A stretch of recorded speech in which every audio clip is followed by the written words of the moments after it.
सर्वधर्मान प्रत्यजिमानकम शरणं व्रज, ईश्वर सब धर्म को छोड़कर तू मेरी शरण में आ जा। ईश्वर ने कहा है सब मरण धर्म है।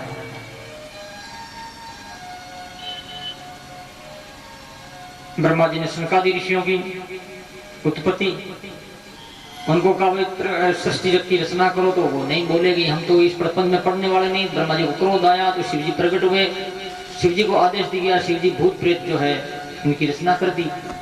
वो तो वही बदमाश ज्यादा हो गए। फिर तो कहा भाई शिव जी से कहा ब्रह्मा जी ने, तुम जा तपस्या कर, ये सृष्टि ठीक नहीं है। उसके बाद में अत्रि मरीचि पुलस्त्य पुण्य क्रतु दक्ष भृगु वशिष्ठ, ये फिर भी सृष्टि बड़ी नहीं। तब ब्रह्मा जी महाराज को विचार आया क्या करें। एक दूसरे की अट्रैक्शन बिना, एक दूसरे की जरूरत के बिना, आवश्यकता के बिना कोई भी एक दूसरे को नहीं पूछेगा। घर जो होनी जरूरी है, तो घर कौन बसाएगा, कोई नहीं बसा, फकड़ बन जाएगी, इसलिए गृहस्थी है। तब ब्रह्मा जी के दाएं भाग से मनु जी, बाएं भाग से शत्रुपा उत्पन्न, शादी हुई, हाथ जोड़ के खड़े हो गए। क्या करें, ब्रह्मा जी ने आदेश दिया सृष्टि की रचना करें, ज्यादा से ज्यादा सृष्टि बढ़े। तब बोले कि महाराज पृथ्वी तो ये जल में डूबी हुई, क्या करूं मैं। ब्रह्मा जी महाराज ने कहा ठीक। ब्रह्मा जी ने ऐसे चिंतन किया तो ब्रह्मा के नाक में एक छोटा सा जानवर पड़ गया। देख देती बहुत बड़ा हो गया। 12 भगवान, बोलो 12 भगवान की जय हो। जोर से बोली 12 भगवान। ऐसे दिन की जय हो। कौन सा दिन जो हमारे लिए सदा आता रहे, भागवत सुनते रहे। वर नाम है श्रेष्ठ का, ए नाम है दिन का। अच्छा दिन ही वरा, अच्छे दिन की जय बोलनी चाहिए। 12 भगवान ने हिरण्याक्ष को मार करके पृथ्वी को ठीक ढंग से जो पानी के ऊपर बैलेंस बना करके रख दिया। राजा पर साहब आप ये कथा तो आपने ऐसी सुना ली, थोड़ी सी विस्तार पूर्वक कैसे हुआ।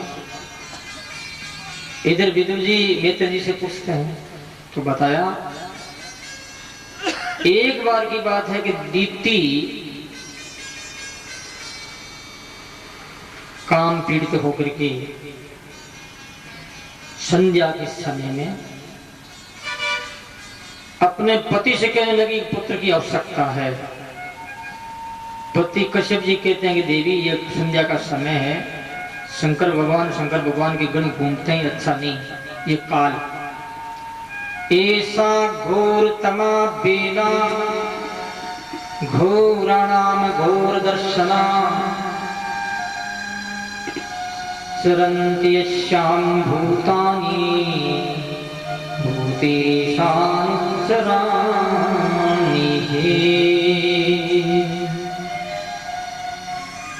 ये बेला, ये समय बहुत ही घोर है, ये भयंकर है। इसमें शिवजी घूमते हैं संध्या के समय, इसमें तो माला फेरनी चाहिए। चत्वारिमानि, 4 चीज संध्या के समय नहीं करेंगे। आराम मेतुनम निद्राम, भोजन, मैथुन, नींद और अध्ययन, ये संध्या के समय कभी नहीं करना चाहिए। ये बढ़ जाते हैं, गड़बड़ी हो जाती है, विद्या भूल जाते हैं। दोनों वर्षों की 2 पंचमी, एकादशी, चतुर्दशी, अष्टमी, अमावस्या, पूर्णिमा, ये आदमी को टालना चाहिए। नहीं माने तो ऐसा ही हुआ। तब कहा तेरे घोर राक्षस पैदा होंगे 2। पश्चाताप करने लगी, रोने लगी, तो बोले राक्षस पैदा तो होंगे लेकिन तेरा पोता अच्छा होगा और भगवान उनको मारेंगे। तब दीति ने कहा ठीक, भगवान मारेंगे तब तो उनका भला हो जाएगा, ईश्वर के हाथ से मारेंगे मेरे बेटे। तो बेचारी संकोचित हो अपने पेट में 100 वर्ष तक उन बीज को रखा। प्राजापत्यम यत्तेज प्रतेजो हन्दिति तदा वर्षाणि शतं संकमाना स्वरार्धनात्, यानी 100 वर्ष तक पेट में रखा। भयंकर आग पैदा होगी, पूरी दुनिया के ब्रह्मांड जलने लगे, झुलसने लगे। देवता लोग ब्रह्मा जी के पास आए, हम मर जाएंगे, क्या करें, कौन तपस्या कर रहा है? बोले कि दीति के पेट में। एक बार की बार शंकादिक महात्मा बेकुट में पधारे तो 4 गेट पार करके 7वां गेट जो संतरी खड़े थे वहां पार होने की तैयारी में थे कि संतरियों ने बेद आड़ी दे दी कि आप नहीं जा सकते। तो शनकादियों ने श्राप दे दिया, उन दोनों को जाओ, तुम राक्षस हो जाओ। फिर भगवान पधारे, माफी मांगते हैं, और वो भी माफी मांगते हैं, लेकिन फिर पश्चाताप भी शनकादियों ने किया कि वही जो है जीव यानी भगवान के संतरी पार्षद इसके दीति के पेट में श्रापित है, राक्षस हो। बोलो राम। तो प्यारे भाई माता और बहनों, इस प्रकार से 100 वर्ष बीतने के बाद उन्होंने जन्म लिया। बेड़ा से जोड़ा से उत्पन्न हुए। छोटा हिरण्याक्ष, बड़ा हिरण्यकश्यप था। हिरण्याक्ष और हिरण्यकश्यप ने इतने बड़े बढ़ने लगे, इतने बढ़ गए, वो नाप लंबे चौड़े हो गए। इंद्र को भगा दिया, आदित्य जो है अपना दिन कर लिया। इंद्र दुखी हो गया, देवता लोग दुखी हो गए। हिरण्याक्ष ने एक बार जा करके विभावरी पुरी में और वरुण से लड़ने के लिए बोले। हिरण्याक्ष वरुण ने कहा, भाई मैं नहीं लड़ सकता, बड़ा बलवान आदमी, तेरे से भगवान विष्णु लड़ सकते हैं। कहाँ गए? पानी में गया, पानी में भगवान के साथ युद्ध हुआ। भगवान ने एक मारी, गोविंदाई नमन में आकाश पुष्पों की वर्षा हुई, नगाड़ी बजने लगी, मार दिया उसको। हिरण्याक्ष हिरण्यकश्यप क्या? हिरण्याक्ष है संग्रह वृत्ति, हिरण्यकश्यप है भोग वृत्ति। आदमी संग्रह करता है, धन इकट्ठा करता है और मर जाता है। भोग भोगते कौन? पैसे का मजा लेते हैं परिवार वाले, बेटे पोते। वो भूत हो जाता, फिर घर में कहता मुझे घर में ले लो रे। स्त्री कहती कि नहीं, घर को लॉक करवा दो। मंत्रों के द्वारा लॉक करवाते हैं। प्रेत कोई आ नहीं सकता, बेचारा दुखी, इतना धन कमाया, खुद की स्त्री भी उसकी नहीं। कौन किसका है? बीच बीच में हम मानते हैं ये मेरा बेटा, ये मेरी बेटी, ये मेरा पति, ये मेरी पत्नी। मरने के बाद में कोई संबंध नहीं रहता है।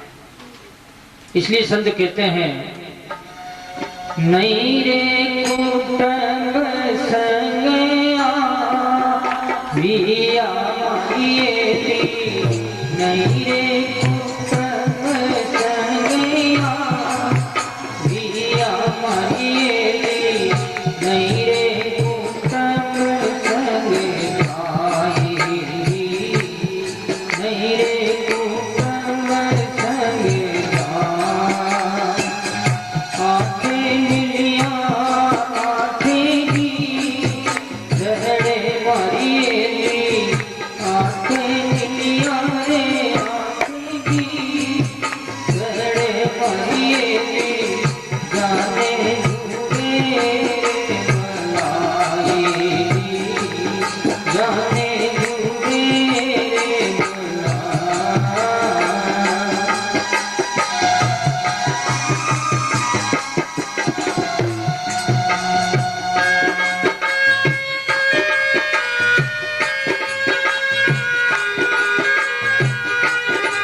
बोलो राम। कोई किसी का नहीं, झूठी सारी दुनियादारी झूठा था इस संसार। हिरण्यकश्यप बदमाश था, सब कुछ होने के बावजूद भी आखिर तो हाव क्या था, पार्षद था भगवान। 3 जन्म उनको पाना पड़ा, लेकिन आगे कथा आएगी। श्रीमद् भागवत में बताया है, सुखदेव जी महाराज राजा परीक्षित से कह रहे हैं, इधर विदुर जी मित्र जी से भी पूछते हैं। सायं भवस्य मनोरमंस परम सम्मतः कथ्यतां भगवनी यत्र मेथुने धीरे प्रजा। स्वयंभू मनु की कथा। एक बार के बाद ब्रह्मा जी ने दक्ष को, यानी जो कर्दम को आदेश दिया, जाओ तुम तपस्या करो सृष्टि रचना के लिए। पहली सृष्टि रचना के लिए तप करके योग्य बन स्वयं नियम का पूरा अधिकार प्राप्त करने के बाद में शादी करते, तो फिर नियमन मन के कारण से सृष्टि भी सात्विक होती, शूरवीर होती, दानी होती, भक्त होती। अब सिर्फ पढ़ाना और बच्चों को खिलाना पिलाना और पढ़ाई करके उन्हें IAS बना दिया, RS बना दिया, अथवा कोई कंपनी का मालिक डायरेक्टर बन गया, कुछ भी बन गया, इतना ही करते हैं। पहले ये नहीं था। पहले पात्र यही समझा जाता था कि तपस्या करके अपना मन कंट्रोल में हो जाए, भूत प्राप्त का अधिकार प्राप्त कर ले, फिर शादी करे तो इनकी संतान अच्छी होगी, हर प्रकार से मानो संसार सुंदर बनेगा, बसेगा। ब्रह्मा जी आज्ञा मान करके कर्दम जी ने तपस्या की। 10,000 वर्ष तक भगवान प्रकट होते हैं। तपस्या करने के कारण से भगवान के आंखों में आंसू आ गए। बहुत तप किया तुमने, बड़ा प्रेम हुआ। वरदान मांगने के लिए कहा, तो मैं शादी करना चाहता, मुझे ऐसी स्त्री मिले मेरे तपस्या में विघ्न नहीं करे, मेरे तप में, मेरे साधना में मेरे सहयोगी बने। भगवान ने कहा, कल परसों मनु जी महाराज अपनी लड़की देवहूति को लेकर के आएंगे, उनके साथ आप शादी कर लीजिए। कहकर भगवान अंतर ध्यान हो गए। नारद की प्रेरणा से मनु जी महाराज रानी शत्रुपा के साथ अपनी लड़की देवहूति को लेकर के आते हैं। कर्दम जी के आश्रम पर नीचे उतर के प्रणाम करते हैं। कर्दम जी भी नमस्कार करते हैं और उसके बाद उनको बैठाया, आसन दिया, स्वागत सत्कार किया गया। मनु जी महाराज कहते हैं, मेरी लड़की बड़ी होगी, मैं आपकी सेवा में रखना चाहता हूँ, आपके साथ में शादी करना चाहता हूँ। कर्दम जी के मान गए और पिता योग्य सम्मत शादी कर दी गई, वो देश दिया गया। उसके बाद मनु और शत्रुपा पर बैठ करके अपने प्राग ज्योतिषपुर चले गए। इस प्रकार से अपनी प्यारी पत्नी को प्राप्त करके उन्होंने 12 वर्ष तक साधना तक और किया, और पत्नी उनके कार्य क्षेत्र में से भागनी बनी, वो सेवा की। तो कर्दम जी बड़े प्रसन्न हो गए। कर्दम इंद्रियम दमयति इति कर्दम, जो इंद्रियों को दमन कर ले उनका नाम है कर्दम। देवहूति इंद्रियों को वश में करने वाले के देवता जैसी बुद्धि होगी, सात्विक बुद्धि होगी, भक्तिमती बुद्धि होगी, कथामती बुद्धि होगी, कथा सुनता रहेगा वो, भाई हो चाहे भाई हो, पवित्र बुद्धि होती। तो सज्जनों, कर्दम जी प्रश्न होकर के देवती से बोलता है, देव तुमने मेरी बहुत सेवा की, मांग क्या चाहती है? तब देवती कहती, महाराज दुनिया में आपको पता ही है, गृहस्थी बसाने के लिए परिवार की आवश्यकता है ना, तो संतान तो ठीक है। 12 वर्ष तपस्या। विद्वान कई प्रकार के उदाहरण देते हैं। 12 वर्ष तक वो स्वयं नियम से ब्रह्मचारी पूर्वक जीवन जिए, दोनों ही। लेकिन आज से 1100 कुछ वर्ष ज्यादा अधिक दक्षिण भारत में वाचस्पति मिश्र हुआ है। 36 वर्ष तक वो ब्रह्मचारी रहे। शादी करने के बाद में भी दर्शनों की कमेंट्री की, एक दिन की बात है, कोई हवा से दीपक बुझ गया था, तो उनकी धर्मपत्नी दीपक करती है, अंधेरा हो गया, देखा इधर के देख स्त्री। बोले तू कौन है देवी? कि मैं आपकी सेविका हूं, दासी है। आपको याद होगा आज से 37 वर्ष पहले शादी हुई थी। इतनी वो शास्त्रों की व्याख्या करते थे, उनको होश ही नहीं है दिन कब रात कब गई और दिन कब गया, क्या हुआ। तो तेरा नाम क्या है? कि मेरा नाम है दासी का भामती। बीच में बोलो, दासी का नाम है भामती। तो ब्रह्म सूत्र की टीका कर रहे थे भामती नाम से। इसकी कमेंट्री जो मैं करता हूं, भामती नाम से ये टीका जानी जाएगी, लोग में प्रसिद्ध होगी, प्रचारित होगी। ब्रह्म सूत्र की भामती टीका बड़ी क्लिष्ट है। शास्त्र में एक पेपर था मेरे, जब मैं पढ़ता था काशी में, इतनी क्लिष्ट है, आधा आधा प्रश्न, कोई विराम नहीं, उसके बाद में खड़ी पाई पूर्ण विराम आता। ऐसे वो अभी ब्रह्म सूत्र की टीका तुम्हारे नाम से, तुमने मेरी बहुत सेवा की। हमारे भारत देश ऐसा सब तरह के लोग ही हैं, मान आत्माएं भी। तो ये देश टिका हुआ है, समाज टिका हुआ है, धर्म टिका हुआ है। पूरे विदेशों की दृष्टि भारत की ओर है, इस अध्यात्मिकता को लेकर के, इस गौरव को लेकर के। भारत एक धर्म गुरु, एक विश्व गुरु के नाम से प्रसिद्ध है। भारत में जन्म लेने वाले अवतार ऋषि महर्षि महात्मा लोग जो मानव की सभ्यता और संस्कृति की जो रचना की और उनका संरक्षण करते रहे हैं, इसलिए इस देश की महिमा है। इसी बात से हम गौरवान्वित हैं। सजनों, उन्होंने संकल्प किया, कामक नाम करके विमान आ गया, हजारों किलोमीटर में लंबा चौड़ा, उसमें बाग बगीचे लगे हुए थे। और देवती से कहा, जो सरोवर इसमें तो स्नान करने की जाती है, उसमें 1000 दासियों के साथ वो आती है। और कामक विमान में बैठ गए और विमान 3 लोग 14 भवन अव्याहत गति से गुजारा है। 100 वर्ष तक विमान घूमता रहा। उसके बाद में वो विमान नीचे उतरा, उनके 9 लड़कियां हुई, करदम देहू 9 लड़कियां, नवदा भक्ति,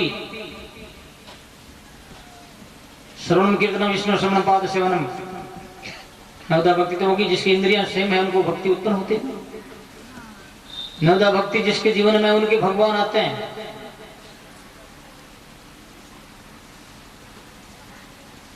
अब उसने विचार किया करदम ने कि इस घर में अब मैं नहीं रहता, अब तब करूंगा वही वापिस। देवती के ऐसा मत करो, एक लड़का होने दो, लड़के को पीला हाथ कौन करेगा, मायरा भरने वाला कौन है। माताएं रोती, जिसके भाई नहीं वो रोती बेचारी। जब कोई लड़का लड़की की शादी होती है, आज मेरा भाई होता तो मायरा भरता। राजस्थान में तो मायरा गाते हैं, जाइल का जाटखिया लगा चौधरी, मायरा भर दिया था। पूरा राज खजाना जो उनको मिला हुआ था, तो टैक्स के रूप में पैसे संग्रहित किए थे, वो सारे के सारे पैसे जो तो दरबार के वहां ले जाने थे, दरबार को अर्पित करने थे। लेकिन एक गरीब घर की लड़की, एक बाई के सिर पर गड़ा पानी का और वो रो रही, आंखों में आंसू आ रहे हैं। तो उस जाट और चौधरी, जाट मैंने एक ही है, उन्होंने कहा कि बहन रोती क्यों? तब कहा मेरे भाई नहीं और मेरी लड़की की शादी कोई मायरा भरने वाला नहीं। तब उन्होंने कहा मायरा हम भरेंगे, हम तेरे भाई, तो क्या चिंता करते। जितना जो पैसा था, रुपया बस अर्पित कर दिया वहीं, चले गए घर। लोगों का फांसी लगेगी, जोधपुर दरबार फांसी पर चढ़ाएंगे तुमको। उन्होंने कहा ठीक है चढ़ाएंगे, मरना तो एक दिन है ही। उन्होंने कहा हमारे लिए तो काम लिया नहीं। भाई के दुख के आंसू पूछा, हमने ये काम किया। जोधपुर दरबार के पास में समाचार गया, कब ऐसी ऐसी बात हो गई। दरबार बड़े प्रसन्न हुए, उनको बुलाओ। बुलाया, उन्होंने देखा अब तो फांसी मिलने वाली है। आगे दरबार करते हुए राजा महाराजा करते वैसे होता था, उनको कौन रोकने वाला, कौन बीच में बोलता था, कोई नहीं बोल सकता। अब तो कई कानून निकल गए, जज पर भी केस कर देते हैं लोग, वकील पर भी कर देते हैं। ये बात थोड़ी थी, पक्का 16 आना 100% ही होता था। गए खड़े हो गए, हाथ जोड़ दिया अंदाजा। राजा ने कहा क्या हुआ भाई, कि ऐसी बात। राजा का बहुत बहुत धन्यवाद, तुम लोगों को मैं 5-5 गांव देता हूँ, ठाकर बनाता हूँ। उस बेन का तो ना आंसू पूछा है, तुम्हारे लिए तो तुमने ऐसा कुछ किया नहीं, और परोपकार में सारा पैसा मेरा लगा दिया, अच्छा किया तुमने।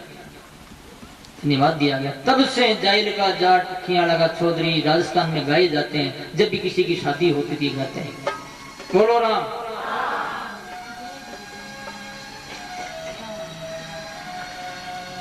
बोलो राम।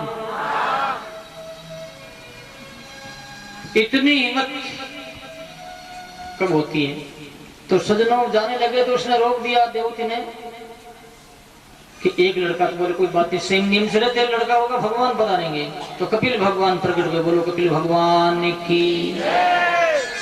9 लड़कियों की शादी करने के लिए ब्रह्मा जी महाराज ने 9 योगेश्वर ऋषियों को लाए और लाकर उनके साथ में शादी करवा दी और उनको सीख दे दी। ब्रह्मा जी भी चले गए।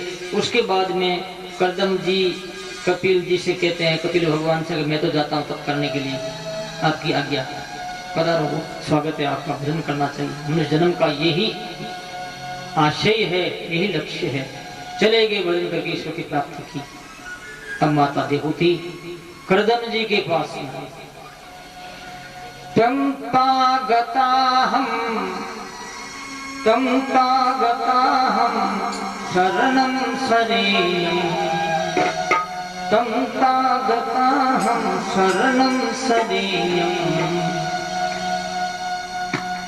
सेवृत संसार तरोपुकारं, सेवृत संसार तरोपुकारं। जिज्ञासयाहं प्रकृते पुरुषस्य, जिज्ञासयामहं प्रकृते पुरुषस्य। मामि सद्धर्मविदां वरिष्ठं, संतागतहं शरणं सरेयं, संतागतहं शरणं सरेयं, शरणं सरेयं, शरणं सरेयं। बोलो मैं आपकी शरण में आई हूं, इस संसार में डूब रही हूं, इंद्रियों से मैं दुखी हो गई। कपिल भगवान से माता देवती कहती है, आप भगवान है, मेरे बेटे बनकर के आए हैं, कोई बात नहीं, लेकिन मैं जानना चाहती हूँ ईश्वर को, ब्रह्म को, आपको, आपके स्वरूप को। तब भगवान कहते हैं, तितिक्षवकारुणिका सुहृद सर्वदेहिनां, अजात शस्त्र में शांता, साध्वे साधु भूषण। साध्वी साध्वी सर्वसंग विवर्जिता, संगदोष वर्तते पार्थे।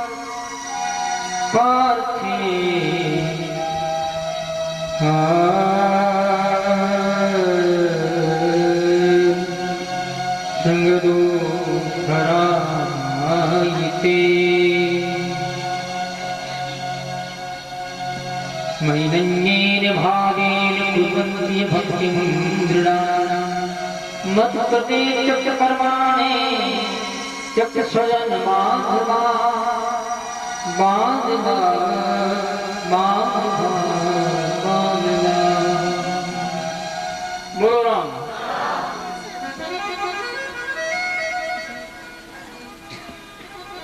संतों का संग करना, सदगुरु का संग, सत्संग से ही अपने जीवन को जाना जाएगा। सत्संग एक जीवन दर्पण। बाहर से हम पास देखते हैं, दिखता हमारा फेस कैसा, के सफेद आ गए, काले आ गए, किसी क्या मुंडो फूंटरो है, कोनी मुंडरो फटा, गोरो घटा, लटको लटका, मारो ने कब मुंह ऐसा है कि नहीं है?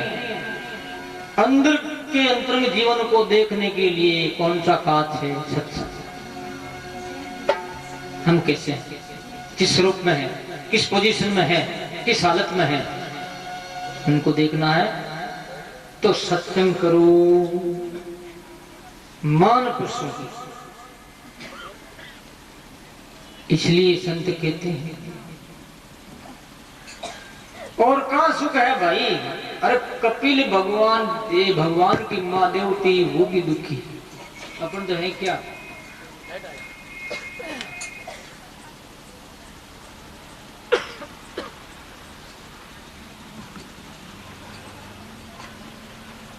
हो तो क्या हो? और सुख है कहां दुनिया में? कहीं तुमको सुख नहीं मिलेगा। भक्ति सुख है, सत्संग ही सुख है। क्या विश्राम मिलता है उस प्यारे दर्शन, उसकी कथा, उनका दर्शन मन से तो होता है ना, बाहर सुने तो कम से कम। इसलिए कहते हैं संत, राम तेरे मिलने का सत्संगी ही बहाना है, हरि तेरे मिलने का सत्संगी ही बहाना है, दुनिया में क्या जाने मेरा दिल तो दीवाना है, दुनिया में क्या जाने मेरा दिल तो दीवाना है, राम तेरे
बोलो राम, जोर से बोलिए राम।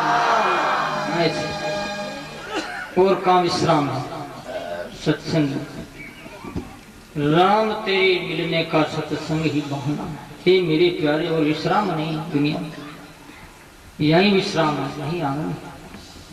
कुछ सुख की अनुभूति हो, रस की अनुभूति हो, जो होना इस सत्संग में होता है। कपिल भगवान माता देवती से कैसे कहते हैं कि ऐसे मान पुरुष जो होते हैं, तितिक्ष कारुणिका सुहृद सर्व ही नाम। तितिक्षा जिसके जीवन में है ऐसे संत,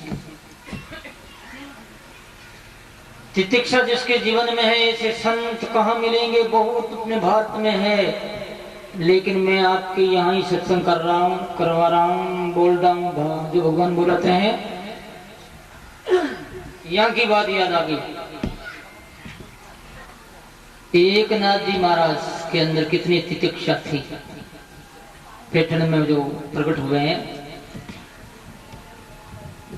किसी ऐसे असामाजिक लोग जो होते हैं हर मां संत के पीछे लगे रहते हैं, तो एक गृहस्थी होते संत हो, एक दूसरे की राग देश प्रतिस्पर्धा कंपटीशन चलता रहता है। तो किसी ग्रुप ने पठान सरकारी पठान,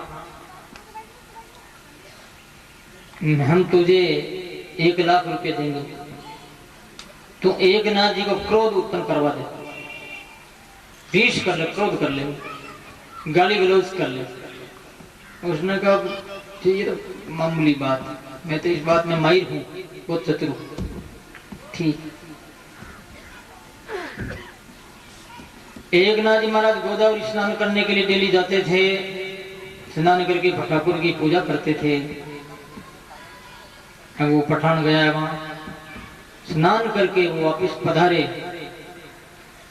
तो मुंह में कूला भर करके थूक दिया एक नाथ जी महाराज के ऊपर। ऐसे करते करते 108 बार थूका। आखिर उनका हृदय बदला, करुणा आई, दया आई, शोक हुआ, पीड़े हुआ, दुखी हुआ। संत के प्रति मैंने गलत व्यवहार किया, अपमानित किया संत को, मेरा जैसा दुनिया में कोई दुष्ट नहीं है। ऐसे करके वो चरणों में गिर गया, त्रायमाम पायमाम करने लगा। एक नाथ जी महाराज हंसने लग रहे, ऐसा क्यों कर रहा था कि मैंने बहुत दुख दिया कि भाई रोज तो मैं 1 बार ही स्नान करता था, तेरी कृपा हुई तभी तो मैं 108 बार स्नान कर पाया, नहीं तो मैं 108 बार कैसे करता। इतनी तितिक्षा, हद हो गई। देखो आप, तब जुगता है संसार, जुगते हैं भगवान। काले कृष्ण कपड़े पहरे अहंकार जो इतना लंबा चौड़ा हो गया वो हो। अरे हमारे दादा गुरुजी कहा करते थे कि बेद बरकी और पूना ताई जट्टा, एक बेन तो है ही नहीं और जटा की छड़ी जे लारे। सर कपड़ा पहनना साधारण बात है, जीवन बिताना, सहन करना। हम माँ बाप की बात को सहन नहीं करते, हमारे से गैबित और कौन होगा? गुरु की बात को सहन नहीं करते, इससे को गिरावा कौन होगा? कैसे हम शिष्य हो गए, कैसे हम बेटे हो गए? पल पल में क्रोध, पल पल में अभिमान, पल पल में प्रतिस्पर्धा की भावना। कितनी घिनौनी हरकतें हैं, कितना गंदा जीवन है। यदि कोई देख ले, दुनिया के लोग थूकेंगे तुम्हारे ऊपर, गले नहीं लगाएंगे। सिर्फ ऊपर के आडंबर से जी रहा सारा जगत, चाहे वो गृहस्थी हो, चाहे कोई भी हो, चाहे साधु, उनके अंदर करनी देख ले तो लोग बात नहीं करेंगे। ऐसे भी इतना उनका, कितनी तितिक्षा थी एक नाथ जी महाराज में, 108 बार कुल्ले थूके। कृपा मानते हैं गोदावरी का स्नान तेरे कारण से हुआ भाई। वो चरणों में गिर गया और कहा मैं आपका चेला बनता हूं। शत्रु फिर मित्र भया हुआ राम का रास। दरिया साहब की वाणी माता, शत्रु से मित्र हो गए।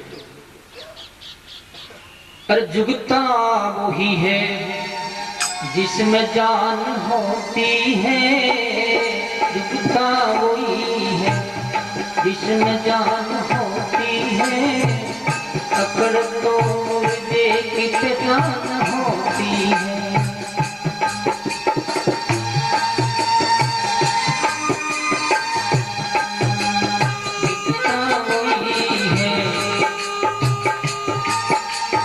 दुखता वही है जिसमें जान होती है, पर मुर्दे की तो जान होती है।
दाड़म दाग झुकती, मुर क्या झुकेगा वो, कलडाई भारिया मरे, मेरे पास में कुछ नहीं, इससे बड़ा मुर क्या होगा। जिसके पास में सब कुछ है फिर भी मानता कि मेरे पास कुछ नहीं, मेरे भगवान का मेरा ही, मैं तो ट्रस्टी हूं। इतनी नम्रता, तीक्ष्ण कारुण्य का सर्वद सुहृद सर्वदही नाम, प्रत्येक प्राणी के प्रति जिसकी भावना, ऐसे जो संत है उनका संकट। अजात शत्रु शांता, अजात शत्रु परमात्मा में मिले रहते रात दिन, शांत है, साधु साधु भूषण, साधुओं का भी भूषण है वो। उनके कारण से साधुओं का नाम है, किसी एक के कारण से, किसी एक महापुरुष के कारण से सारे जी रहे हैं, खा रहे हैं, नहीं तो सब गड़बड़ी हो सकती। बोलो राम।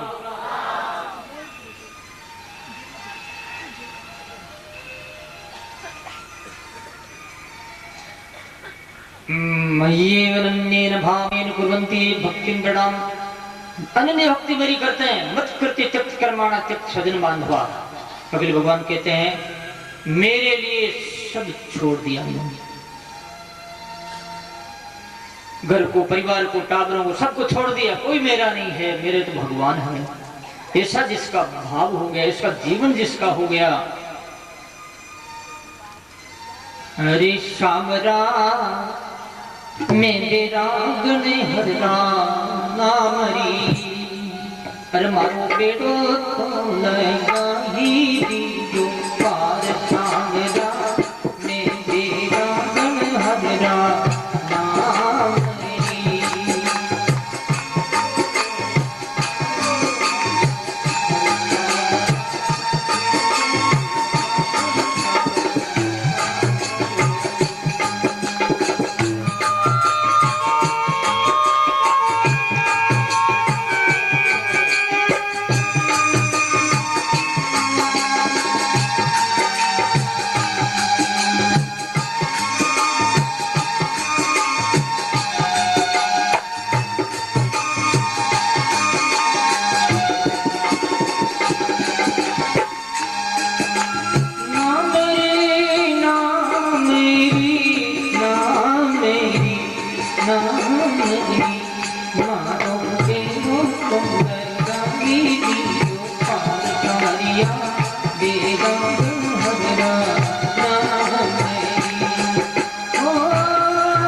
पूरा भजन बोलेंगे तो बहुत टाइम चला जाएगा, इसलिए इतने बोलूंगा मैं।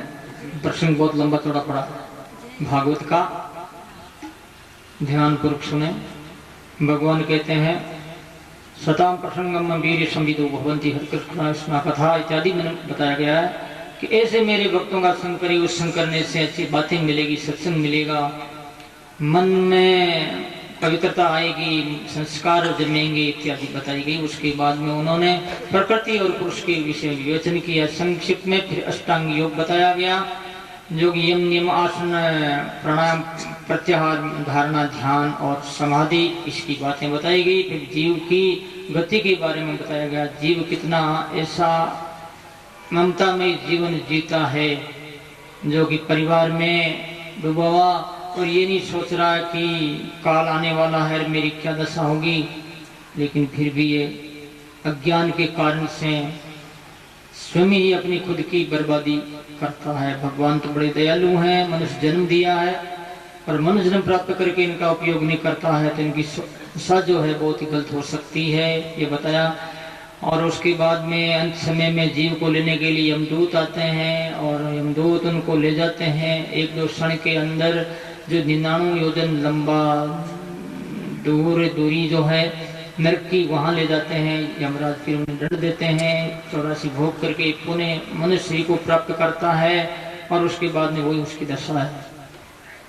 इस प्रकार से जब ये हवा और आकाश में जीव घूमता है और पानी के माध्यम से पृथ्वी पर पड़ता है, वो बीज अंकुरित हो, गेहूं ज्वार चावल जो भी खाता है उसका पानी बनता, माँ के पेट में जाता, बुदा 10 दिन के बाद में बेर जैसा, 2-3 महीने बाद हाथ पैर आ जाते हैं, 7वां महीना में उसे बहुत से जन्मों की याद आ जाती है। पैर उसका ऊपर और सिर नीचे रहता है और वो भगवान से प्रार्थना करता कि परमात्मा इस नरक से मुझे जल्दी बाहर निकालो और मैं अब कभी भी गलती नहीं करूंगा। भगवान प्रसूति वायु के द्वारा उससे बाहर ढकेल देते हैं और जन्म होने के बाद में वह हवा करता है। वह का उल्टा नाम हवा, यानी आपकी बात अब हवा में चली गई। जब तक मैं गर्भ में था, दुखी था, तब मैं आपको याद किया, लेकिन अब मैं बाहर आ गया हूँ, संसार की हवा लग गई है, तो परमात्मा अब तो मैं आपका नहीं हूं, मैं तो संसार का हूं। जीव क्या क्या करता है, जीव जब बाहर जाता तो मित्र से कहता दोस्त मैं तेरा हूं, क्या चिंता करता है। नौकरी करने जाता है तो ऑफिसर से कहेगा कि मैं आपका हूं। घर में आता तो औरत से कहता मैं आपका हूं, मैं तुम्हारा हूं, क्या चिंता करती। पता नहीं दिन में कितनी बार किन किन का बनता है, कितना धोखा दूसरों को देता है, धोखा खाता भी तो नहीं बात। ऐसा संसार कौन किसका हुआ। हे माँ भजन करते, कपिल भगवान कहते हैं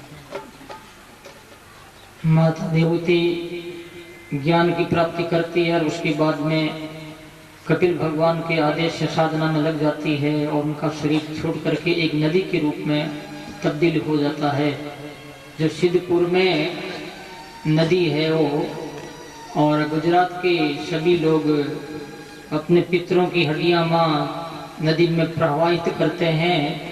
जैसे हम लोग गंगा जी जाते हैं तो गुजरात के लोग वहीं अपने पुरखों की जो हड्डियां हैं उसमें डालते हैं। और कपिल भगवान गंगा सागर की ओर पधारे, समुद्र ने रास्ता दे दिया और वहाँ साधना में लग गए। इस प्रकार से ये बात आई और ये तीसरा स्कंद समापन किया गया। अब चौथा स्कंद है